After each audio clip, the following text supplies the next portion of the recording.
are places in this world where the veil between dreams and reality grows thin. Mexico is one of them. In its forgotten villages, in the silence between heartbeats, in the hours when darkness claims the land, things that should not exist, things that have been waiting. This channel exists to share what others dare not speak. Stories pulled from whispered confessions, accounts that families hide, testimonies that were never meant to leave the shadow. What you are about to hear is one of those stories. Some say it's folklore, others say it's a warning, but those who have seen them know the truth. The Alebrijes, creatures born from the realm of dreams, hybrid beasts with twisted foams, part jaguar, part eagle,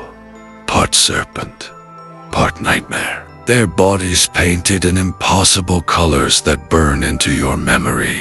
They say these beings serve as spirit guides, protectors of the soul. But there are others, darker versions, the ones that don't guide, the ones that hunt. In Oaxaca, in the rural towns scattered across the valleys, elders speak of children who see them first, children whose dreams open doors that should remain sealed. And when those doors open, the Alebrijes cross over.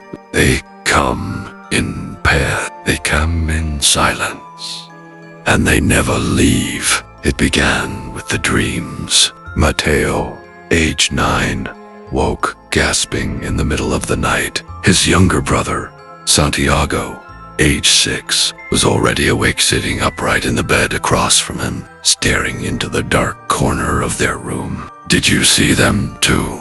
Santiago whispered. Mateo's throat was dry. He nodded slowly. In the dream, they had been together, walking through a forest that didn't exist near their home. The trees were taller than any they'd ever seen, their bark black and smooth like obsidian. And between the trees, watching them were the creatures, massive, impossible. Their bodies were a patchwork of animals, stitched together by some unseen hand. One had the head of a coyote, the wings of a vulture, and the legs of a spider, tamani legs, bending in directions that defied nature. Another had the body of an ocelot, scales running down its spine, antlers branching from its skull like gnarled fingers reaching for the sky. Their colors were vivid, unnatural electric blues, deep crimsons, greens that pulsed like infected wounds. But it was their eyes that Mateo couldn't forget. They were human. Too human. They were just watching us. Santiago sighed, his voice small and fragile. No. Do you think they're real? Mateo wanted to say. No.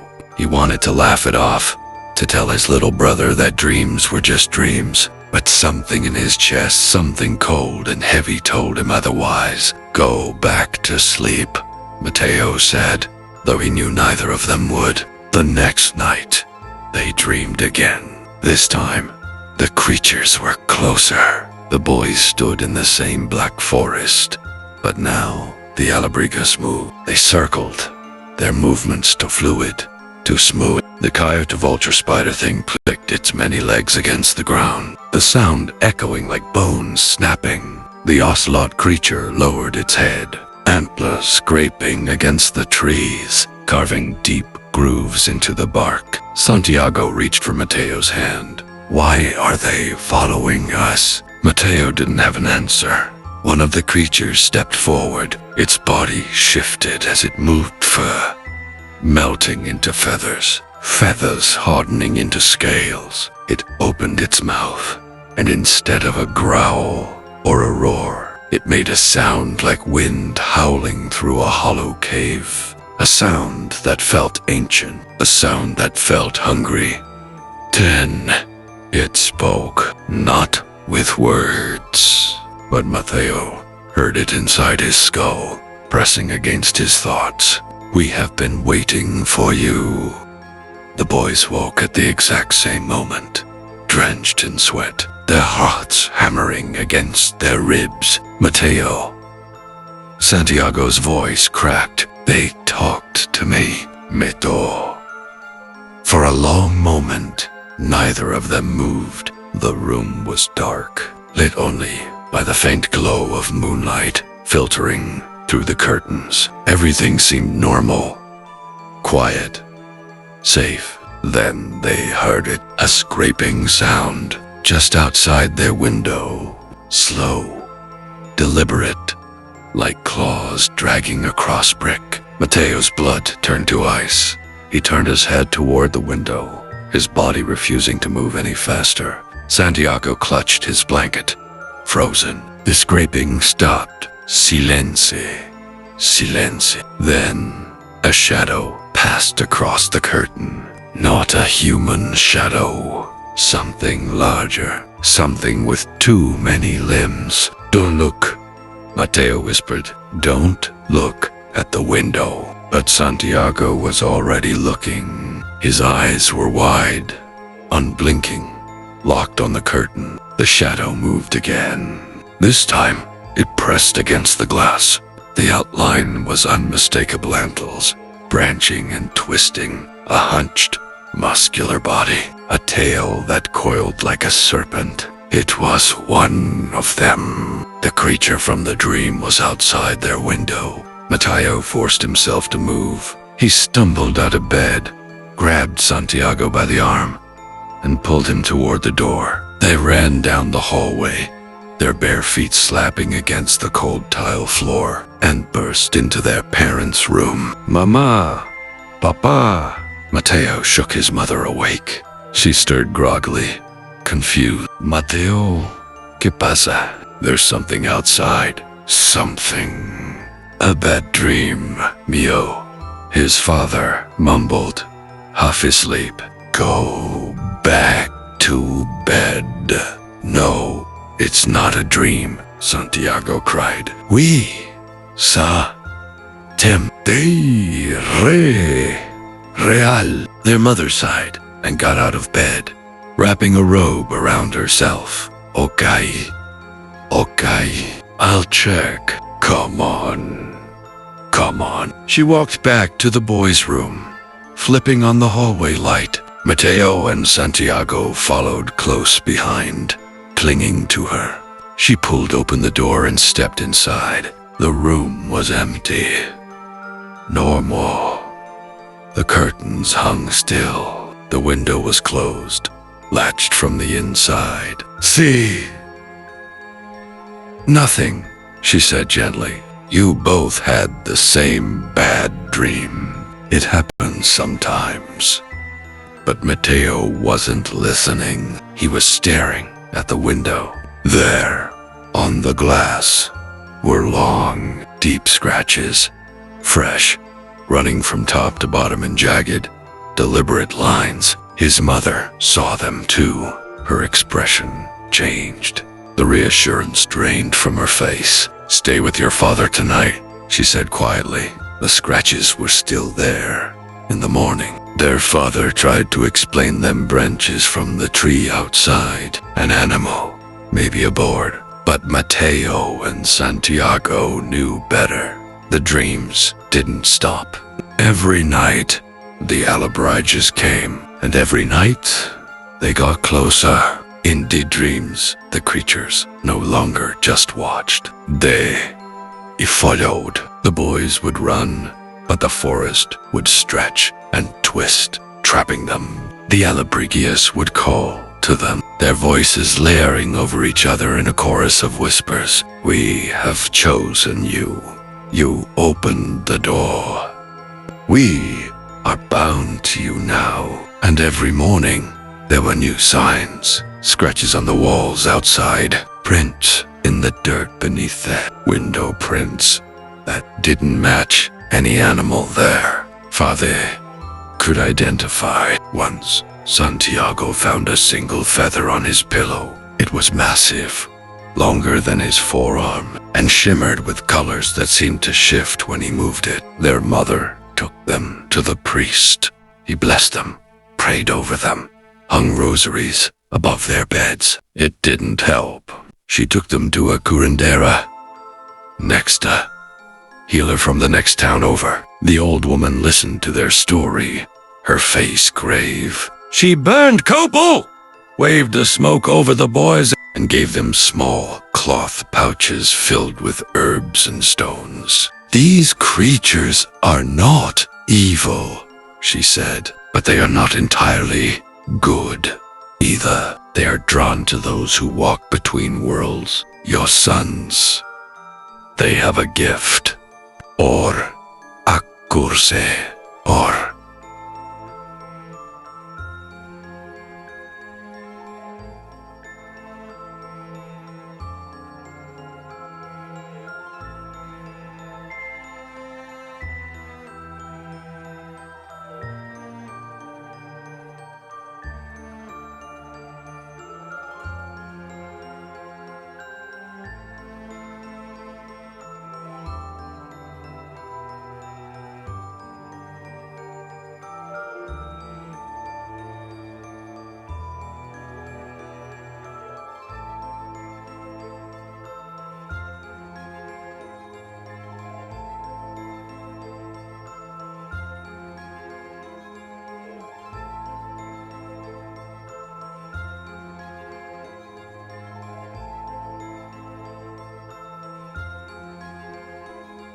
it depends on what they do with it. How do we make them leave? Their mother asked.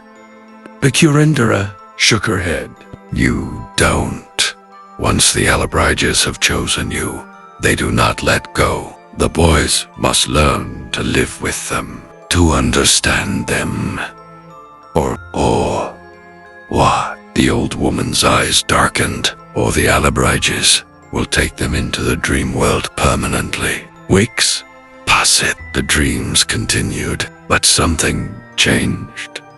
The creatures no longer felt hostile. They still watched, still followed, but they didn't attack. They didn't threaten. They simply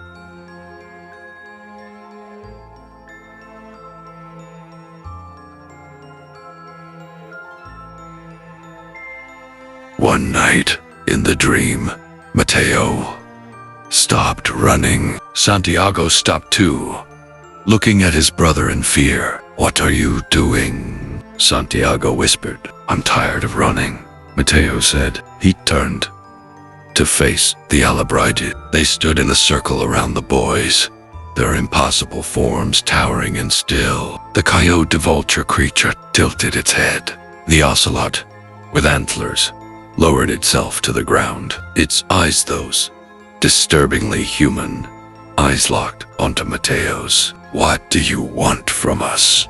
Mateo asked it. The creatures didn't answer with words, but Mateo understood. They wanted to be seen, to be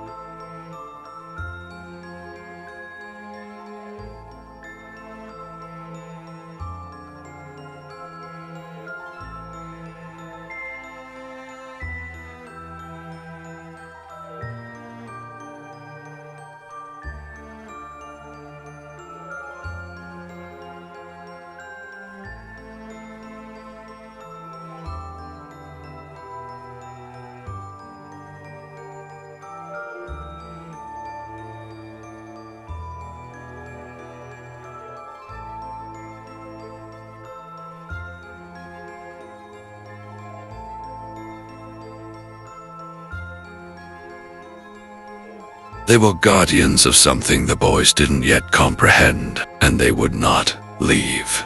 The dreams never stopped. Mateo and Santiago still see them every night, and now, when they wake, they sometimes catch glimpses of shapes moving in the corner of their vision, shadows that shouldn't exist, colors that bleed through the darkness. Their parents don't talk about it anymore. The scratches on the walls have become permanent fixtures. The feathers appear weekly now, left on their windowsill like offerings or warnings.